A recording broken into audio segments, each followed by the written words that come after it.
Oke, selamat pagi. Jadi di kesempatan kali ini saya akan mempresentasikan hasil kerja saya mengenai karburator. Sebelum masuk ke pembahasan, saya akan memperkenalkan diri saya terlebih dahulu. Nama saya Rizky Amanda Sombing dengan NPM 2114071041 dari TEP A, jurusan Teknik Pertanian. Jadi pembahasan yang saya bawa pada kesempatan kali ini ialah karburator. Jadi kerja karburator itu sendiri adalah untuk menjalankan pembakaran. Jadi mesin itu perlu 3 komponen, yaitu bahan bakar, udara, dan api. Api akan disuplai oleh busi, sementara bahan bakar dan udara akan disuplai secara bersama atau tercampur. Nah, karburator itu merupakan komponen untuk pencampur udara dan bahan bakar.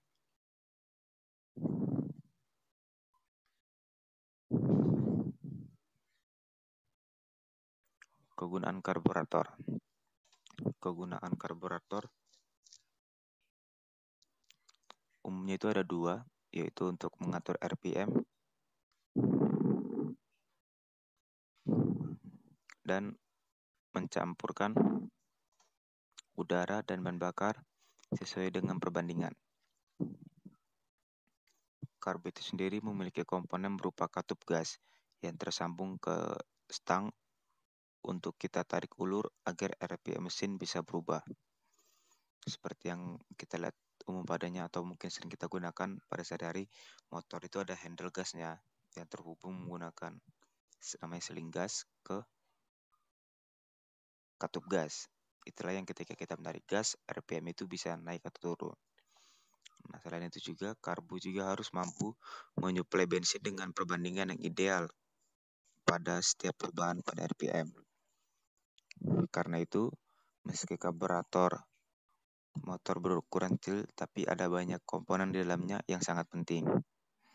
Tapi secara umum itu biasanya konstruksi karburator motor lebih simpel dibandingkan dengan karburator mobil.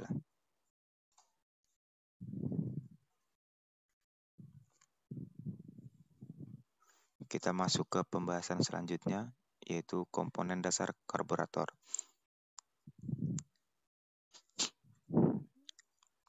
Ada beberapa komponen terdapat pada karburator.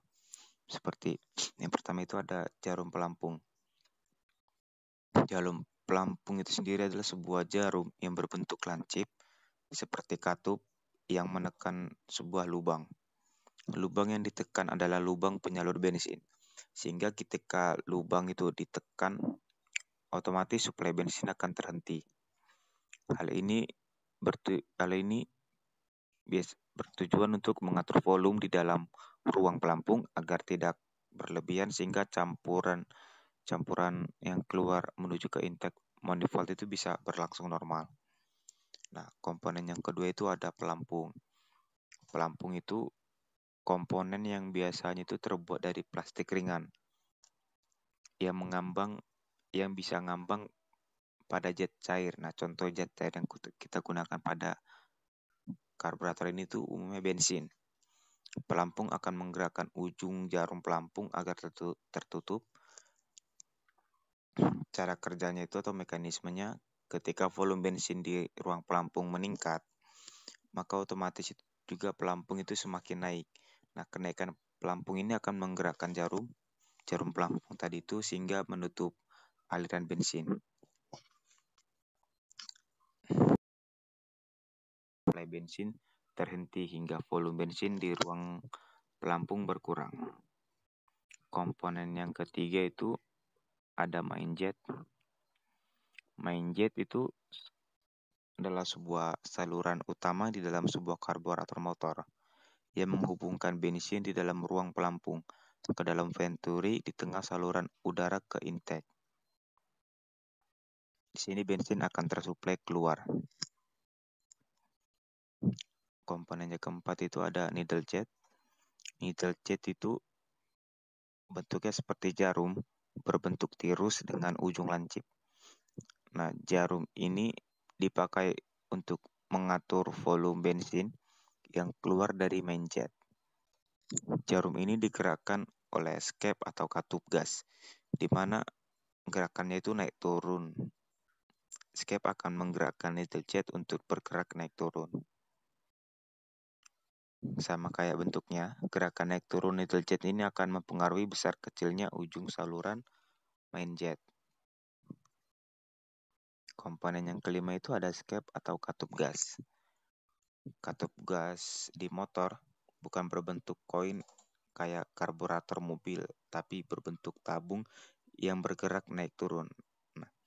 Nah, gerakan naik turun ini membuat diameter venturi bervariasi. Itu kenapa karburator pada motor masuk ke dalam tipe variable venturi atau biasanya kecepatan konstan. Jadi waktu posisi escape ada di bawah, aliran udara itu akan terhambat sehingga menyebabkan RPM mesin menjadi rendah. Nah, ketika posisi katup gas yang dinaikkan, maka saluran udara semakin membesar sehingga RPM mesin naik.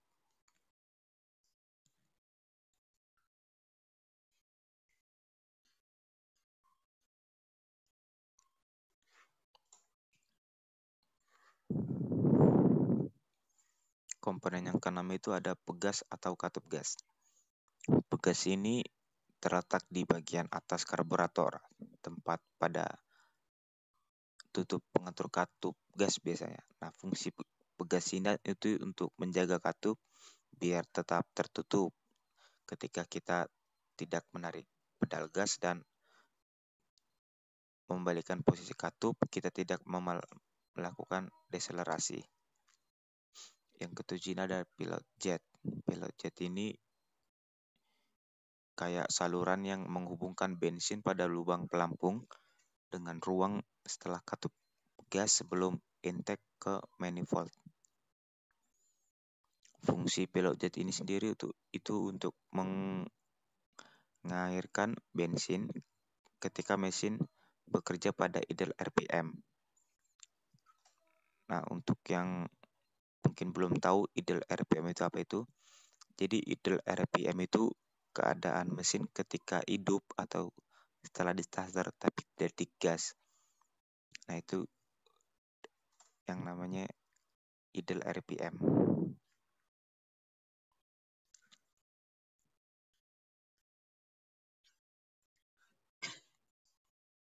Yang kedelapan ada air pilot. Saluran ini terletak memanjang dari ruang sebelum katup gas menuju ke ruang setelah katup gas. Output dari pilot ini akan menyatu dengan saluran pilot jet tadi itu. Sehingga ketika ada aliran udara melewati jet secara otomatis, bensin akan tercampur di dalam saluran ini. Nah, inilah salurannya mencampur antara bensin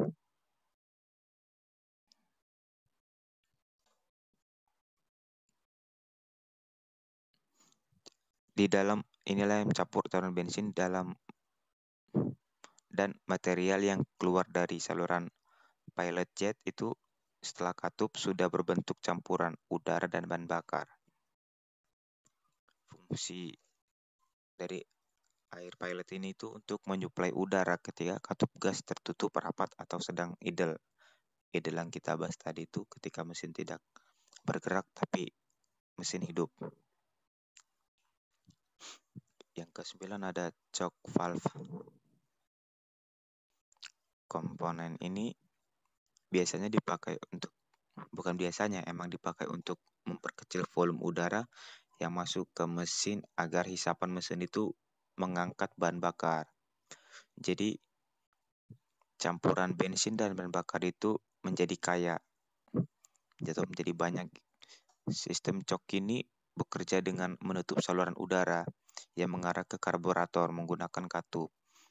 Jadi sistem ini tuh dipakai ketika kondisi mesin dingin, di mana banyak bahan bakar yang mengendap di dinding intake yang menyebabkan sedikit bensin yang masuk ke ruang bahan bakar.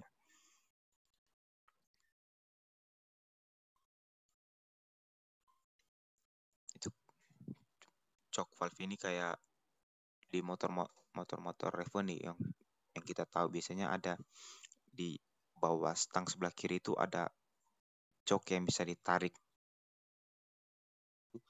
Joknya kita tarik. Nah, itu kenapa kita bisa motor yang sudah habis bisa tetap hidup untuk sementara karena isapan mesin itu, jadi walaupun bensin tinggal sekarat, yang ditarik itu bukan dari tangkinya tapi dari selang tabung itu. Makanya motor bisa hidup sementara sampai ke pemilik terdekat. Seperti itu biasanya kasusnya. Nah, yang ke-10 itu ada mangkuk karburator. Mangkuk ini berfungsi untuk menampung bensin yang akan disuplai ke Venturi. Selain itu juga, mangkuk ini biasanya dijadikan cover. Aduh, kok biasanya? Mangkuk ini juga dijadikan cover pelindung komponen karbu seperti pelampung dan main jet. Jadi untuk menjaga agar tidak terjadi bentur-benturan dari luar. Mangkuk karbu ini bisa menampung bensin tanpa bocor dengan tekanan yang stabil. Yang ke-11 ada skrup penyetel. Ada 2 buah skrup penyetel pada karburator. Yang pertama itu skrup pengatur udara jet pilot jet. Itu dipakai untuk menentukan jumlah udara yang masuk saat idle tanpa memakai sistem choke. Nah, skrup yang kedua itu skrup gas yang dipakai untuk mengatur idle RPM mesin. Cara kerja karburator.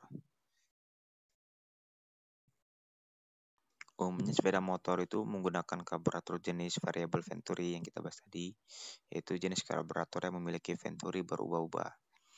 Nah, ada 2 kondisi pada karburator sini. Yang pertama itu saat throttle gas masih tertutup, dan kedua itu ketika throttle gas terangkat. Nah, ketika throttle gas tertutup, maka lebar Venturi akan sangat kecil, sehingga aliran udara dari filter ke intake manifold itu dibatasin.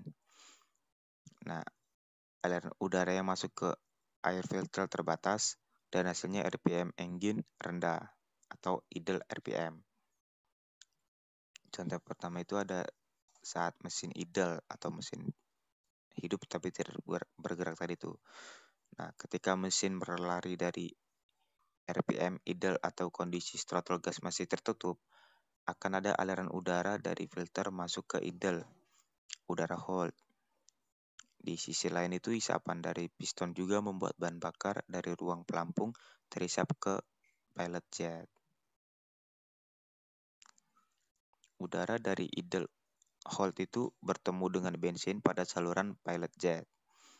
Jadi material yang keluar dari pilot jet itu sudah berbuah AVM atau udara full mixture.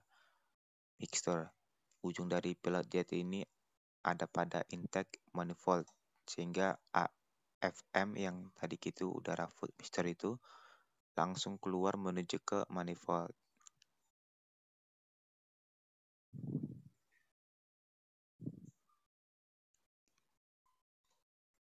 Yang kedua itu saat gas ditarik.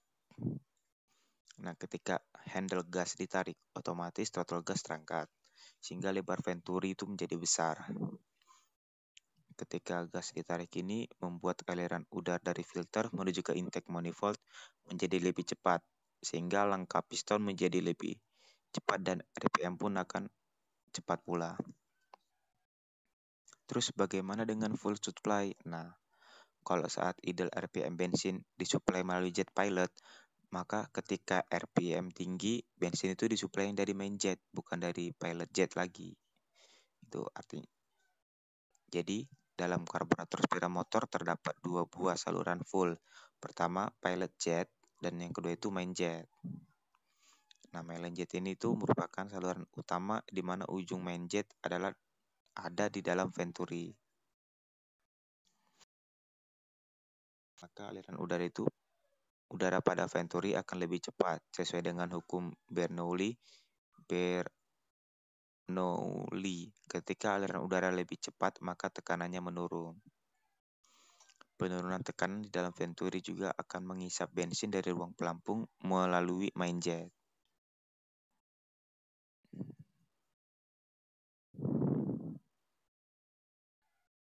Jadi kesimpulannya, saat idle full dan udara tercampur di dalam pilot jet.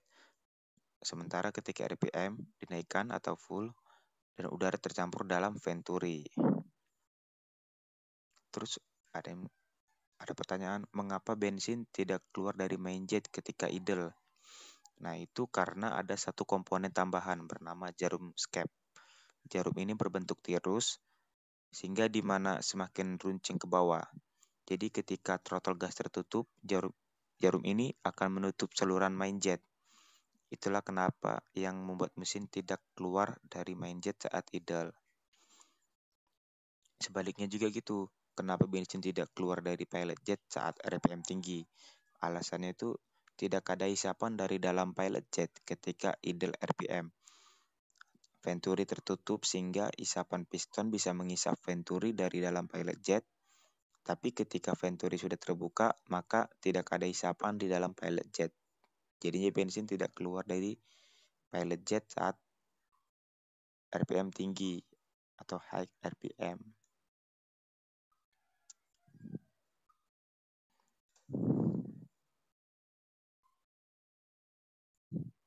Jadi cara main jet menyuplai bensin dengan perbandingan tepat itu tugasnya dari needle jet. Desain needle jet itu seperti jarum dengan ujung lancip yang berbentuk tirus. Bentuk tirus ini membuat needle valve ini bisa menentukan kerapatan sesuai saluran. Dalam sistem karbu, ujung lancip needle itu diletakkan mengarah ke main jet. Jadi semakin terangkat needle jet ini, semakin kecil juga diameter jarum yang berada pada ujung main jet. Nah, ini membuat suplai bensin juga bertambah seiring ditadiknya kabel gas. Nah,